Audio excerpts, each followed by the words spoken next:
Hey y'all, it's Troy-Nicole, and today I'm going to be bringing you some of my favorite friends with benefits to lovers romances.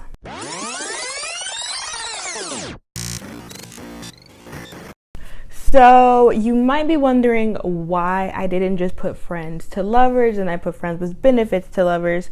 That is because I just kind of wanted to narrow it down, because with friends to lovers, it doesn't always mean that they have a friends benefits relationship at first. Sometimes they could just be like dating other people and walking around each other, and then at the very end be like, oh, we're supposed to be together. And then on the flip side, where friends benefits are concerned, they don't honestly have to be friends in the beginning. They could start off as strangers, they could start off as like just acquaintances, maybe someone's brother's friend or something like that. So that's why I wanted to differentiate this is friends with benefits to lovers and not just friends to lovers, because there is, I think, 2 books on this list that contain friends with benefits that did not start off as friends, but saying strangers to lovers sounds creepy, and I didn't want to put that because there are other books on here that are technically friends to lovers. So let me stop babbling and just get into them. Okay, so the first book I'll talk about is Wanna Bet by Talia Hibbert. I love this book so much. It's definitely more on the, I don't want to say wholesome side, but it's a little bit more wholesome than some of my other picks. So Wanna Bet is about a girl named Jasmine and a guy named Raul. They have been friends since college, and when they first met, they ended up hitting it off and having sex. But then their relationship just kind of floated into the friendship zone, and they stayed friends for the unseeable future. Then in present day, Jasmine's apartment gets flooded, so she ends up having to crash at Raul's house, and it kind of gives this awkward feel because Raul has been harboring long feelings for her, but she is more of a, I guess I could say, free spirit, and she's more of sleep around, not have long-term boyfriends type girl. Until they play a game where they play cards and they say, wanna bet, and they bet each other, I forget what the bet actually was, because they do it a couple of times, and they enter into a friends with benefits relationship with each other. However, both Jasmine and Raul are just kidding themselves, because as they enter this friends benefits relationship, feelings are getting intertwined, and Raul realizes that he wants more, and Jasmine realizes because of the past that she has and the trauma that she's faced in her childhood that she is not there, and it kind of brings their friendship and friends benefit relationship to a halt. And I won't go into any more detail. I think you should read it. I give it 5 stars. I love this book so much. But I also love friends to lovers so freaking much. Also, Talia Hibbert is like the sweetest person in the world. I just love her, and her books are really cute. So yeah, and I can't wait for November because Get Alive Chloe Brown is coming out, and I'm very excited. Everyone says it's really good. The next one, I need to see if this has come out yet, because I did receive this from NetGalley for an honest review, so thank you to them. And that is Off Limits by Nicole R. Locker. This book is about a girl named Lainey. She lives in Texas, and during a event for her college, she runs back into her best friend's ex-boyfriend Gideon, who she used to have a huge crush on back in college. However, he ends up dating her best friend, so he is completely off limits because of girl code. However, Gideon has always harbored long feelings for Lainey, and they enter into a relationship behind her best friend's back. However, her best friend Priya is also hiding a secret that she needs to find out, and it just kind of intertwines into a big mess of lies. What I did like about this story is that it had so much potential to be such a solid story, but it's kind of almost a novella, I would say. I don't really consider it a very solid, long story. I still did enjoy it. However, I really enjoyed the side plot of the story. Gideon is working with this older woman who is being abused by a family member, and he's trying to help her get out of it. So I really enjoyed the side plot if it was a little bit more developed. However, it still gave me a bit of a quick, nice read, and I still did enjoy it. I just wish it was a little bit longer, but it was kind of novella-like, so I'm not too upset about that. Okay, so normally when I do recommendations, I don't put them in order of how much I liked them, and I don't have one that just tops them all, but I lie. This one tops every single one of these, and that is Blurred Lines by Lauren Lane.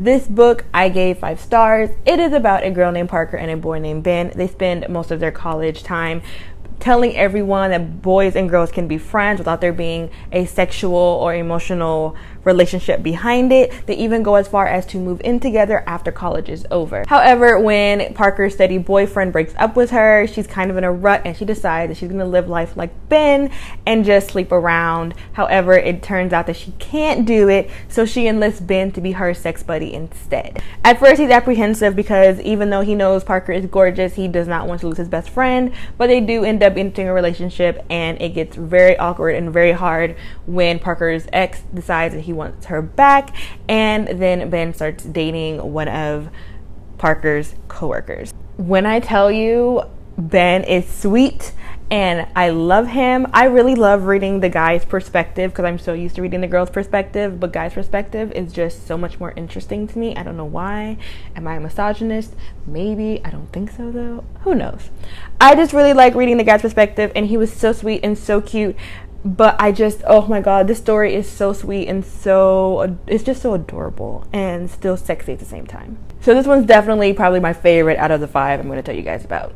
Okay, so the next one is one of the books I was talking about them not exactly being friends at first and then being strangers, and that is Sex Not Love by Vi Keelan. I think that's how you say her name. So this story is about Hunter and Natalia. They both end up meeting at their mutual best friend's wedding, who are getting married to each other. She's maid of honor, he's best man. He catches the garter, she catches the bouquet, and it kind of runs from there. Hunter is really interested in her, and they spend the night together but don't have sex. And he asks for her number, but she gives him the wrong number.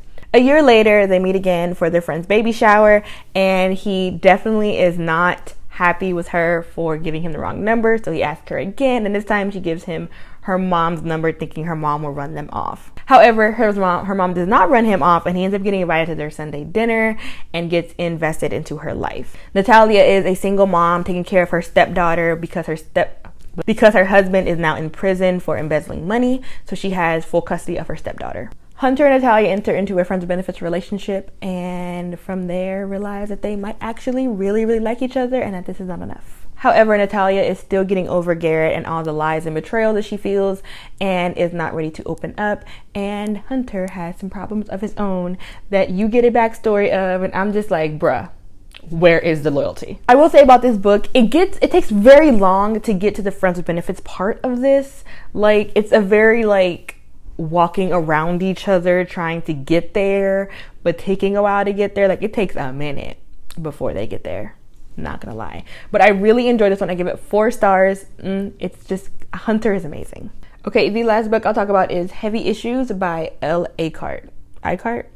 This story is about a woman named Christy who just broke off her engagement and decides to go off to Boston to stay in the small town with her best friend from college.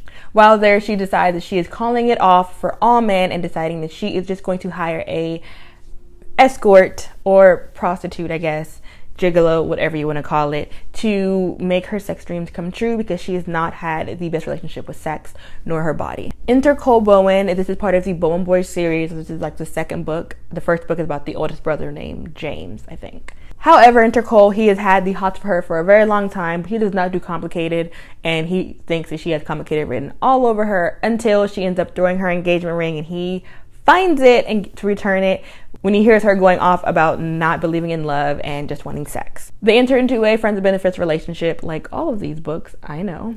But it becomes quite hard because she has a disorder that he does not know about, and it makes her very, very subconscious about sex.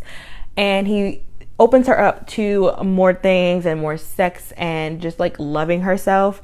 And she helps him with his past trauma with his mom, and it's just a sweet story. What I will say about this one and Sex Not Love is they are both very, how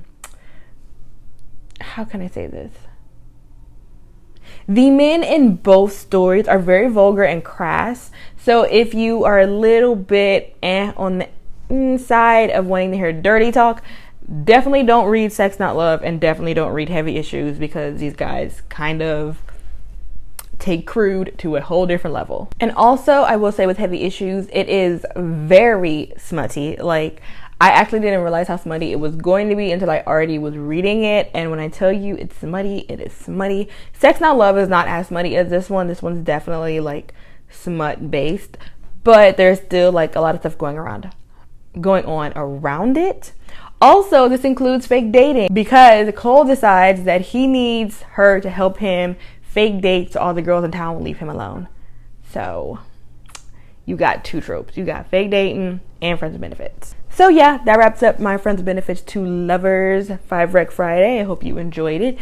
If you did, go check out some of my other videos. I try to post once a week. And just an announcement, because I did make sure I screenshot this. So the winner of next Friday's book recommendations, hopefully it's next Friday, is Office Romances. I doubt you can even see this, but I'll post a picture here for you guys to see. It was between Friends to Lovers, which, you know, obviously would mean that there doesn't have to be friends with benefits, but there could be, or Office Romances, and you guys chose Office Romance, which was 60%, and then 40% was Friends to Lovers. If you'd like to get in on the voting, follow me on social media.